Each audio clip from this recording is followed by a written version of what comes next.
You don't lose confidence overnight. You leak it quietly, silently, one small moment at a time. You wake up with plans. You promise yourself you'll start, and then you don't. Not because you can't, but because you delay again and again. And every time you do, something invisible breaks. Not your motivation, not your discipline, your self-trust. This video will show you the hidden habit that's been slowly destroying your confidence, how your brain keeps score without telling you, and the final signal that decides whether your confidence recovers or disappears for good. Miss this signal and years pass with the same self-doubt, the same hesitation, the same quiet regret. This is the last warning. Habits 1. Confidence is a currency. Confidence isn't a personality trait, it's a currency. You earn it or you spend it. Every time you say, "I'll do it," and then actually do it, you deposit confidence. Every time you say, "I'll do it," and don't, you withdraw it. No drama, no emotion, just accounting. Your brain keeps receipts. It doesn't care about your intentions, it only records outcomes. Did you act or did you delay? Confidence isn't built by big wins, it's built by kept promises, tiny ones. Brush teeth, send the email, start the workout. When those promises break, confidence bleeds out slowly. Not enough to notice, but enough to matter. Habits 2. The hidden habit. Broken self-promises. Here's the habit no one talks about. It's not procrastination. It's not laziness.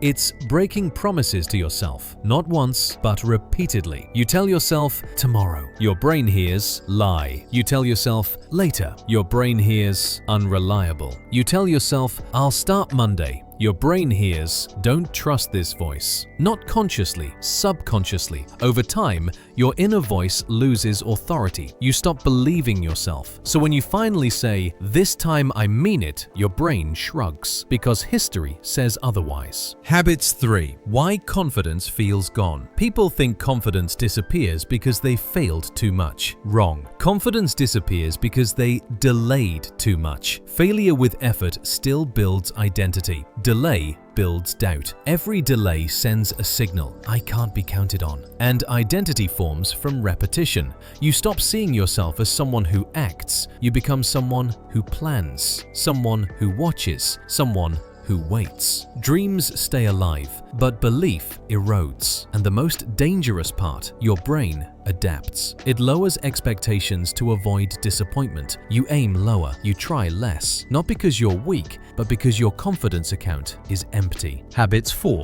Willpower makes it worse. So you try to fix it the wrong way. You push harder, you shame yourself, you force motivation. For a while, it works. Then you crash, because willpower is a burst engine. Confidence is a long-term system. When you rely on willpower, you keep making big promises and breaking them, which deepens the damage. Your brain learns big words, small action, and it stops listening entirely. That's why pep talks stop working. That's why motivation fades fast. You're trying to refill confidence with inspiration, but confidence only refills through evidence. Habits 5. How confidence is actually built. Here's the reversal. You don't rebuild confidence by thinking differently. You rebuild it by keeping tiny promises. Promises so small, they're almost embarrassing. 5 minutes, 1 push-up, 1 sentence. Why? Because your brain can't argue with proof. Small action, kept promise. That's a deposit. Do it once, nothing changes. Do it daily, identity shifts. Your brain updates the file. This person follows through. Not loudly, quietly. Confidence doesn't shout, it accumulates. Habit 6. The confidence loop. Here's the new loop. Promise small, act immediately, stop early, reward the start, stand up, smile, check the box. Your brain logs success, not because you finished, but because you kept your word. Repeat before motivation fades. Consistency beats intensity every time. Soon, your inner voice regains authority. When you say, "I'll do it," your brain listens again. That's confidence returning,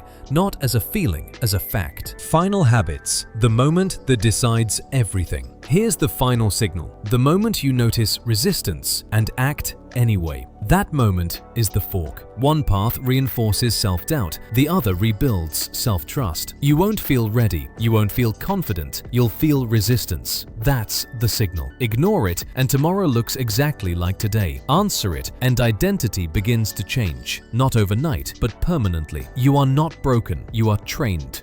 And training can be reversed. Confidence isn't found, it's earned back. One kept promise at a time. Not big, not dramatic, small, immediate, repeated. Every kept promise is a vote for a stronger identity, and identity decides your future more than talent ever will. Pause this video. Pick one tiny task. Do it right now, then come back and comment "kept it," because confidence doesn't come from watching, it comes from acting.